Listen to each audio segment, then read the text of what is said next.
बिस्मिल्लाहिर्रहमानिर्रहीम। मुहतरम नाजरीन, अस्सलाम वालेकुम। ये रसूल अकरम सल्लल्लाहु अलैहि वसल्लम की पैदाइश के वक्त का वाक़या है कि अरब में सख्त कहत पड़ा। लोग भूख से मरने लगे। जमीन पानी की एक एक बूंद को तरस गई। दरख्त मुरझा गए, खेत खलियान उजड़ गए। इंसान तो क्या, हैवानों की भी भूख और प्यास से बुरी हालत थी। बनु साद का कबीला मक्का मुअज़्ज़मा से कई फरलांग के फासले पर एक जंगल के करीब आबाद था।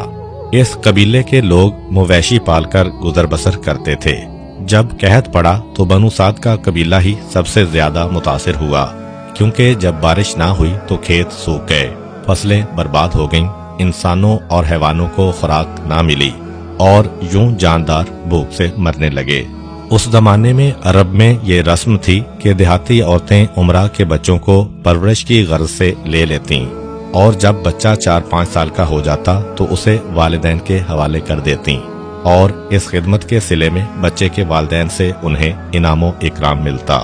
जब बनु साद की औरतें कहत से तंग आ गईं तो वो एक काफिले की शक्ल में मक्का की तरफ रवाना हुईं ताकि परवरिश के लिए मक्का के सरदारों के बच्चे हासिल कर सकें। इस काफिले में एक औरत शामिल थी जिसका नाम हलीमा सादिया रज़ियल्लाहु ताला अन्हा था। वो एक दुबली पतली ऊँटनी पर सवार थीं। ये ऊँटनी भूख से इस कदर कमजोर हो चुकी थी कि उसके लिए चलना भी मुहाल था। नतीजा ये हुआ कि हलीमा सादिया अपनी ऊँटनी की सुस्त रफ्तारी के सबब काफिले से बहुत पीछे रह गईं और मक्का मुअज़्ज़मा में दूसरी औरतों की निस्बत बहुत देर से पहुंची। इसीलिए दूसरी औरतों ने उनसे पहले मक्का पहुंचकर अमीर लोगों के बच्चे परवरिश के लिए हासिल कर लिए। जब हलीमा सादिया पहुंची तो मक्का में कोई भी अमीर बच्चा ना रहा। बेचारी हलीमा सादिया जिस दरवाजे पर दस्तक देती उन्हें मायूसी का सामना होता। परेशानी के आलम में मक्के की गलियों में अपनी किस्मत आजमाते आजमाते हलीमा सादिया की मुलाकात हुजूर सल्लल्लाहु अलैहि वसल्लम के दादा हजरत अब्दुल मुत्तलिब से हुई। उन्होंने हलीमा सादिया से उनका नाम और खानदान के बारे में पूछा। नाम सुनकर हजरत अब्दुल मुत्तलिब ने दिल में सोचा कि ये औरत यकीनन अपने नाम की तरह नेक दिल होगी। चुनाचे हजरत अब्दुल मुत्तलिब ने हलीमा सादिया से कहा, क्या तू मेरे यतीम पोते की परवरिश करेगी? क्या तू उसे दूध पिलाएगी?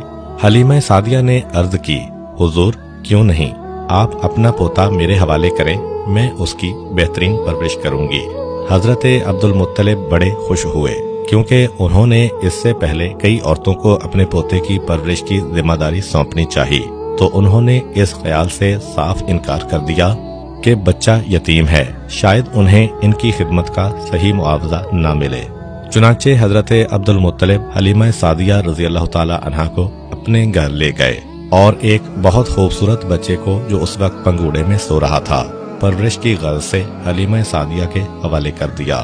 जब हलीमा सादिया इस बच्चे को लेने के लिए आगे बढ़ी तो उन्हें महसूस हुआ जैसे अचानक कमरे में एक नूर सा फैल गया हो। वो बच्चे की खूबसूरती देखकर दंग रह गईं। हलीमा सादिया ने जैसे ही बच्चे को गोद में उठाया तो उसने मुस्कुराकर आंखें खोल दी। हलीमा सादिया ने बच्चे की पेशानी पर प्यार किया और सीने से लगा लिया। फिर वो इस बच्चे को साथ लेकर अपने कबीले लौट आईं। हलीमा सादिया जान चुकी थीं कि ये कोई आम बच्चा नहीं बल्कि इसमें कोई खास बात है। चुनाचे उन्होंने इस बात की जरा भी परवाह ना की कि बच्चा यतीम है और इसकी परवरिश का मुनासिब मुआवजा नहीं मिलेगा। जब हलीमा सादिया इस बच्चे को लेकर अपने घर पहुंची तो उनके शौहर इस बात पर सख्त नाराज हुए कि हलीमा एक यतीम बच्चे को लेकर क्यों आई हैं। लेकिन हलीमा सादिया ने अपने शौहर को बताया, ये कोई आम बच्चा नहीं है। इतने में दूध दोहने का वक्त हो गया। हलीमा जानती थीं कि उनकी ऊँटनी बहुत कमजोर है और भूख की वजह से अब इतना दूध भी नहीं देती कि उसके बच्चों का गुजारा हो सके। लेकिन उस दिन जब हलीमा सादिया ने ऊँटनी का दूध दोहना शुरू किया तो वो ये देखकर हैरान रह गईं कि ऊँटनी के थन दूध से भरे हुए हैं और इतना दूध है कि बर्तन भर गए और दूध है कि फिर भी खत्म नहीं हो रहा। हलीमा सादिया के शौहर ने जब ये मुजज़ा देखा तो बे इख्तियार कहने लगे, हलीमा तू सच कहती थी कि ये कोई आम बच्चा नहीं बल्कि ये बड़ी बरकतों वाला बच्चा है। इसमें क्या शुबा था। यही बच्चा बड़ा होकर रहमतल लिल आलमीन कहलाया। جس نے پوری دنیا میں اللہ کے دین کو پھیلایا اور جو پوری دنیا کے لیے رحمت بن کر آیا، یعنی ہمارے پیارے نبی کریم صلی اللہ علیہ وآلہ وسلم۔ رسول اکرم صلی اللہ علیہ وآلہ وسلم کی سربراہی میں جب مسلمانوں نے مکہ فتح کر لیا تو اس وقت رسول اکرم نے دیکھا کہ مکہ کی ایک ضعیف عورت سر پر ایک بھاری گٹھڑی لیے بھاگی جا رہی ہے۔ آپ کو اس بوڑھی عورت پر ترس آیا کہ بڑھاپے کے باوجود اس نے سر پر گٹھڑی کا بوجھ لادا ہوا ہے۔ آپ اس بڑھیا کے قریب آئے اور اس سے وجہ پوچھی کہ وہ اتنا بوجھ سر پر اٹھا کر کہاں جا رہی ہے۔ اس بڑھیا نے کہا، اے بیٹے، میں محمد نامی ایک شخص کے خوف سے مکہ چھوڑ کر جا رہی ہوں کہ کہیں وہ مجھ سے میرا مذہب نہ چھڑا دے۔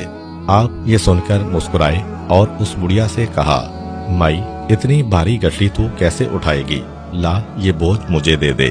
یہ کہہ کر آپ نے وہ گٹھڑی اپنے سر پر اٹھا لی اور بڑھیا کے ساتھ چل پڑے۔ تمام راستے وہ بڑھیا محمد کو برا بلا کہتی رہی اور آپ صلی اللہ علیہ وآلہ وسلم نہایت صبر و تحمل سے سنتے رہے۔ آخر کار بڑھیا اپنی منزل پر پہنچ گئی۔ آپ نے بڑھیا کی گٹھڑی اس کے حوالے کر کے واپسی کی اجازت چاہی۔ بڑھیا نے آن حضور کا شکریہ ادا کرتے ہوئے کہا، بیٹے، مکہ میں محمد آ گیا ہے، وہ بہت بڑا جادوگر ہے، اس سے بچ کر رہنا۔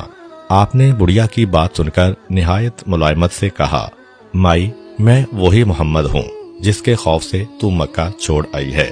بڑھیا نے جب یہ سنا تو وہ بہت شرمندہ ہوئی اور اس نے کہا، بے شک آپ اللہ کے نبی ہیں جو دشمنوں کے ساتھ بھی اچھا سلوک روا رکھتے ہیں۔ پھر وہ بڑھیا آن حضور صلی اللہ علیہ وآلہ وسلم کے حسن سلوک سے اس قدر متاثر ہوئی کہ اس نے اپنا مذہب چھوڑ کے فوراً دین اسلام قبول کر لیا۔ حضرت علی کرم اللہ وجہہ ہمارے پیارے نبی کریم صلی اللہ علیہ وآلہ وسلم کے چچا زاد بھائی اور داماد تھے۔